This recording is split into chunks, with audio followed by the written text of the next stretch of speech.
Hey everyone, welcome again to another 360 Timmy. So today we're in Wimbledon, South London, and today my special guest is Conor Warren. Hiya.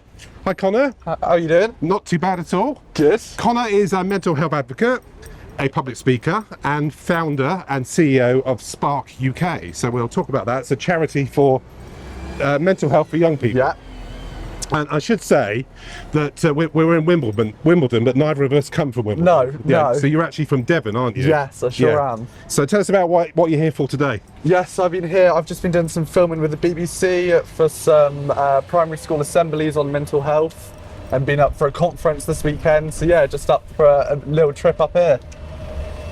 So the journey starts, I guess, with your own mental health issues. That's what led to you forming Spark? 100%, yeah. So when I was younger, I had really bad anxiety, and I thought that it was, just something that was everybody dealt with. Yeah. But in reality, that's sort of wasn't the case. And yeah, I was really struggling at school, and I just wanted that sort of support. And in 2017 my parents split up and we moved down to North Devon, and I went to a brand new school that I'd never been to before, didn't have any friends, and I came across this club called Mental Health Ambassadors, which was a 10-week training program on mental health. And I basically learned so much about mental health, learned about what it is, kind of how to support other young people, and yeah, it really grew from there really. That's quite an innovative thing to have at school, isn't it? Yeah, 100%. So it's sort of a pilot program funded by one of the local charities. And yeah, it was a 10-week training program teaching you on mental health. And then unfortunately, as a lot of projects, funding got cut and that project fizzled out. But as a school, we decided to actually set up as mental health ambassadors. So it's basically like a school council, but for mental health. Yeah. And we sort of started doing assemblies, lessons, tutor programs, all on mental health within our school. And yeah, it was a really great way to sort of empower the students to actually talk about it and get other young people talking about it. And I guess that's what led you then to think about doing that for other schools. Yes. Spark. Yeah. So where did the name come from, I guess, to begin with? I don't actually know where the name came from. So I woke up in the middle of the night. Yeah. And I was having this idea of this organisation and this project I wanted to run. And yeah, I woke up one morning and it was probably 2-3 a.m. and I just had this spark in my head to call it Spark. And I remember writing it in massive letters on my whiteboard, going back to sleep, and that name stuck. And here we are 4 years later with that name still. So what was that was the name? Where did the essence of, I actually think, I want to do this elsewhere across the country? Yeah, so unfortunately, like a lot of school projects, COVID hit, and it was really difficult to get teenagers together in a school to do a club because we're all in different year groups. And it's just really difficult to get the students together. So me and a group of friends that I met through Mental Health Ambassadors, we went on a rant. We always joke, we started on a rant about mental health system. What would it be like in an ideal world? And then we said, why are we saying an ideal world? Why don't we just try doing this ourselves? Expected nothing of it. Our first big project was our advent calendar. So I'd had this idea of creating a digital advent calendar. This was still while I was a mental health ambassador at school. And I did it just in our school for the first year. And every day in December we had funny cat videos, basically, to start each day on a positive. Yeah. So really funny, like memes and just funny things that sort of tried to show that, but it's been proven that starting your day on a positive has a positive impact on the rest of your day. So we thought, let's do this. We started off doing that just in our school as a bit of a positivity thing. And then I remember after that happening, we had lots of positive feedback from teachers and students. And we said, why don't we actually try doing something with this? So that's when the idea of getting celebrities involved happened.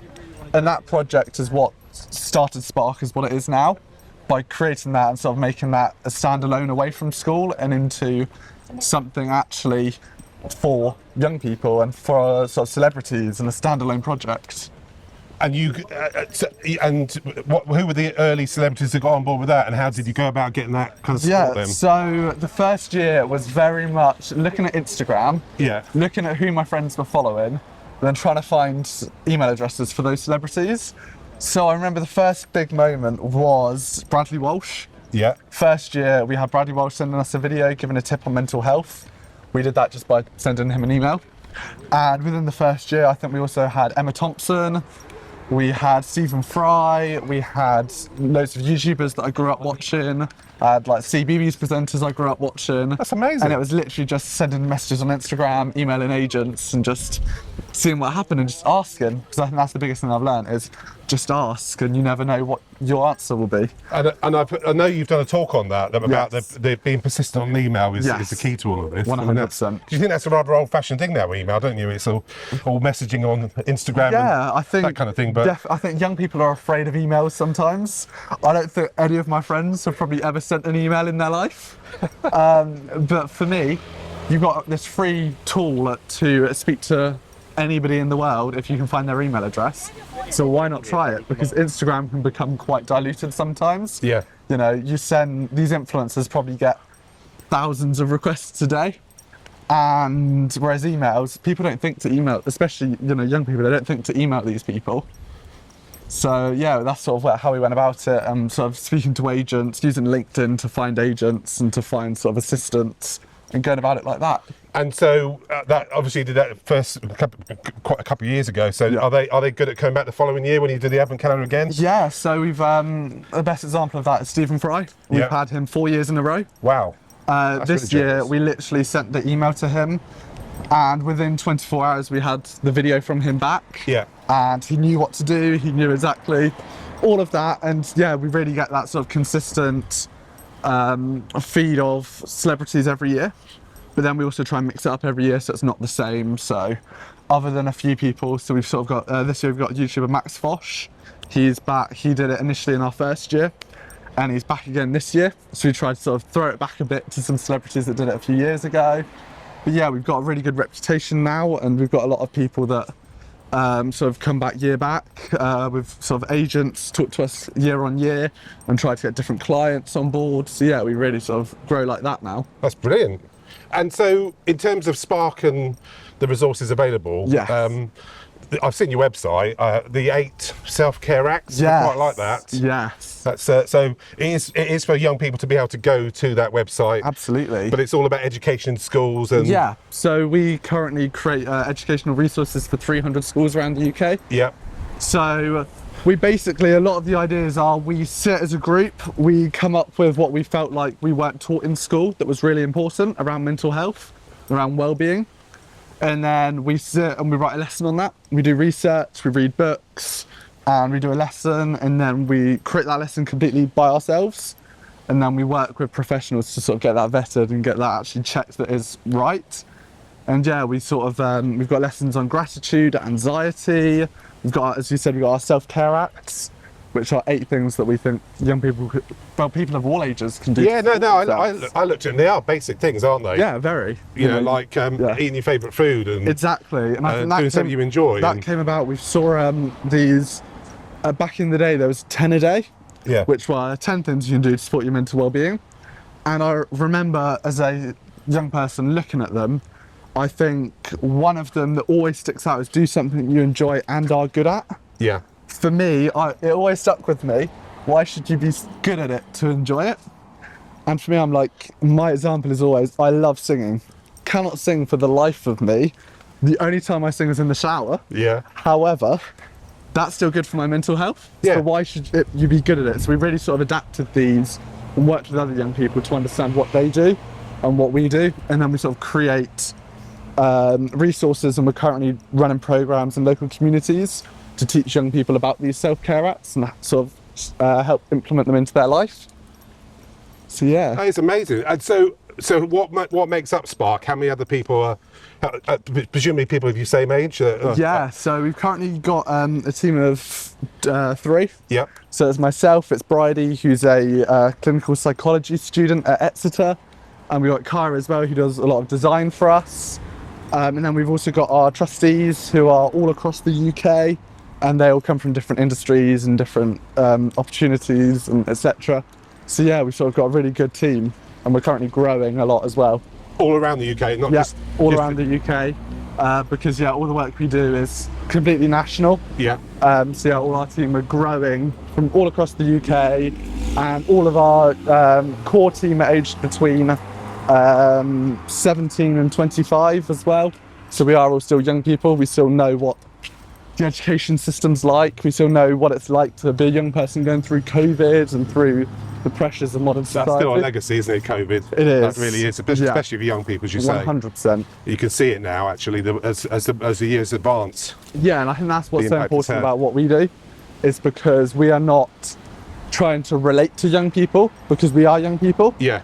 So a lot of charities, a lot of organisations struggle because they don't know what it's like to be a young person going through COVID, after social media, all of these things, because that wasn't about. So for us, we do know. We know what it's like. So everything we do, we make sure that we want that. Yeah. We make sure that would appeal to us, rather than kind of, it'll be fine as such. So yeah. Do you have any support from government, other charities, initiatives, education sector? Yes, we do loads of work with lots of different mental health charities. I'm very much a firm believer of we're all working for the same aim, so why don't we work together? And because, charities, organisations, governments, money's always a big issue, time's always a big issue. So if we're all sort of trying to tackle the same thing, why don't we work together rather than wasting resource? So we're really lucky to be BAFTA partners. So we work with BAFTA. Amazing. We work with a lot of charities like Beyond and Place to Be. We work with sort of government, we work with NHS, we work with universities. So a lot of the big work we do is around university research. Yeah. So being sort of youth advisors to research projects around mental health, so that they're getting young people's input into these research. So yeah, we really sort of do a lot of different aspects and work with as many people as possible. That's incredible. But we were talking earlier, it is a struggle though. I mean, 100%. We were talking about, you have to go and work in the background when you travel for these events. Definitely. Sometimes that's funded, sometimes that's not. Yeah. And we were just talking about the fact that North Devon to London's a long way. It sure is, and, it sure is. Lots of practicalities with that. Yes. So that must be, how do you make that work? Yeah, it's definitely a balancing act. I think I've always learned, when I started Spark I was 14. Yeah. I was still in secondary school. I've done my GCSEs, I've done my A-levels while doing Spark. So I've always had to learn how to balance it, how to do it in my spare time as such, although my spare time ended up being solely doing Spark stuff and solely going and travelling and doing stuff. So I think for me it's about sort of making sure that I am being able to get the money in as the main priority, and then doing Spark and doing all the other stuff. And I've definitely learned how to say no. Yeah. I think that's one big thing that was really struggled to start with, was actually saying no to opportunities and knowing when to take a break. Yeah. Because that's something that's so important, is actually making sure that you do take a break and practice what you preach. Yes. I think that's a big Absolutely, thing. yeah. When a few years ago, even up to last year, I was really struggling myself, because I was putting everything into Spark.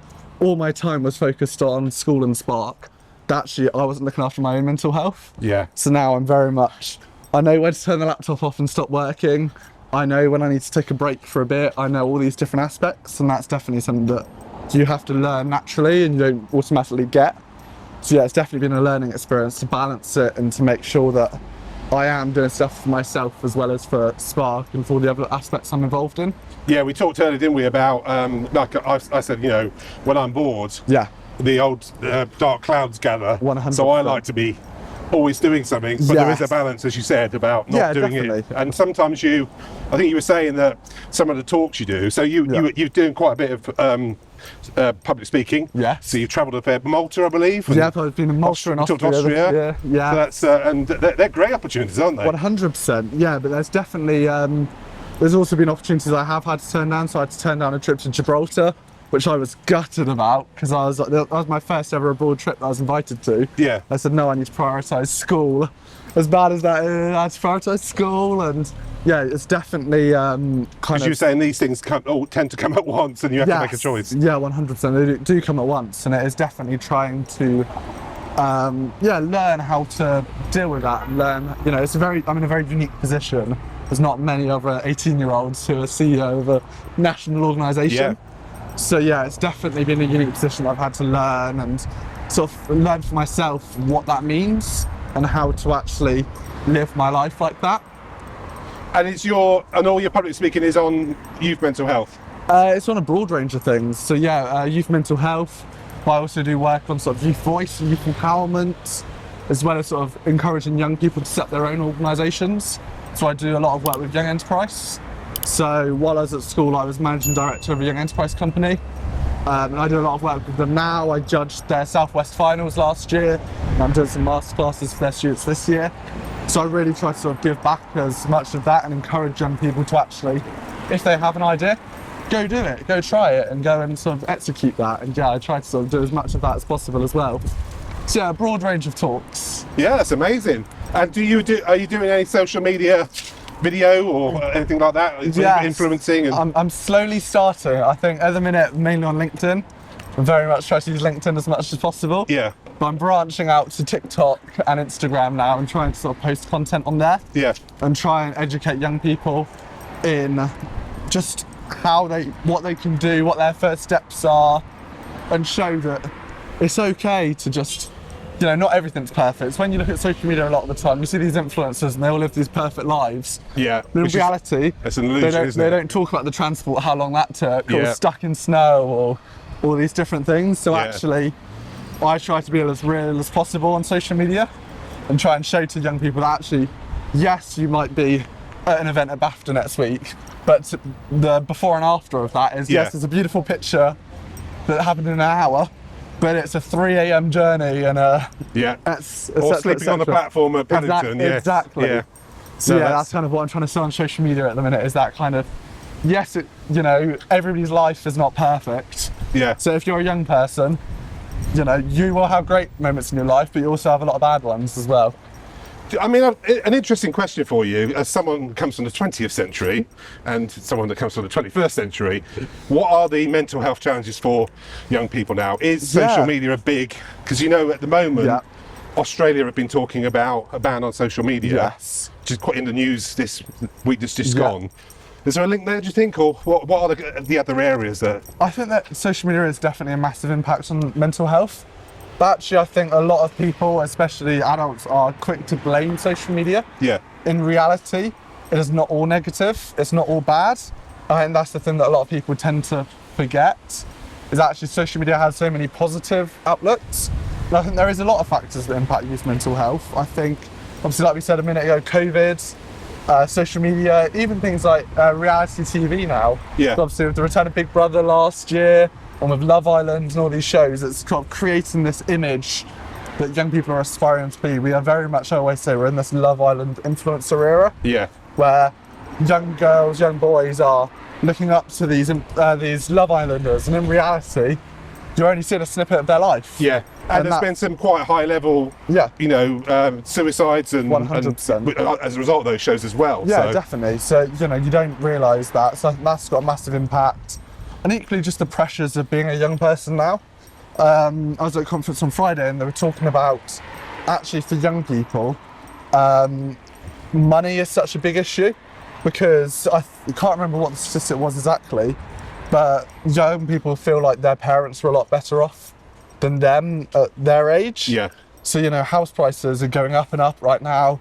First time buyer age is going up and up. Yeah. So these pressures of young people actually, like we were talking about earlier with cars and stuff, there's so many pressures and society is so difficult that actually, the list, I could go on and on about the list of things that impact on mental health. No, you're right. I mean, because I remember doing a test around 17. Yeah. And I was in a car by the end of the year, but now that's highly unlikely because insurance is so high. Yeah, insurance, you're looking at over $1,000 and the test cost, you were telling me earlier, crikey. Yeah. That's...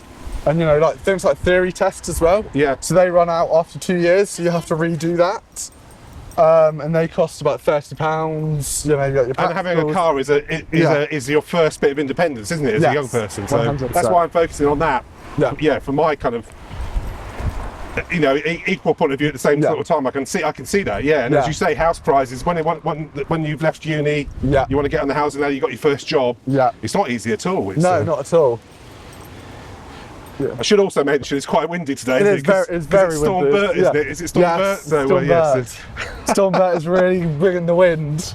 So, segue into storms. Yep. You mentioned earlier funding's getting more and more challenging. Has that been the case more this year after 100%. all the turmoil of general elections and all that kind of stuff? Yes, I think there's definitely been a massive difference in funding in the past few years. This year especially, with the new budgets and with the new everything else, it is becoming a lot more expensive to become a charity. I know one charity, they are looking at having to raise over an additional £200,000 just to keep the employees they currently have. Yeah. With their salary increases and with the insurance increases and with all that stuff. And take some of the funders, for example. It's becoming a lot more competitive after COVID. Yeah. So one major funder, I think their approval rate has gone from 8 in 10 to 3 in 10. And they're one of the core funders in the UK. So it is definitely becoming a lot more challenging. And obviously the costs of overheads and the costs of everything is so high, yet the opportunities to get those overheads funded are so low. Yeah. So it really becomes a challenge. And we're seeing this year, we've seen right at the start of this year, the closure of the British Youth Council after many, many years. Last week we saw the closure by the government of NCS. They've defunded that programme. So unfortunately we're seeing all around us all these charities and all these massive legacy charities really struggling and really fighting to keep their doors open. And unfortunately some are closing their doors.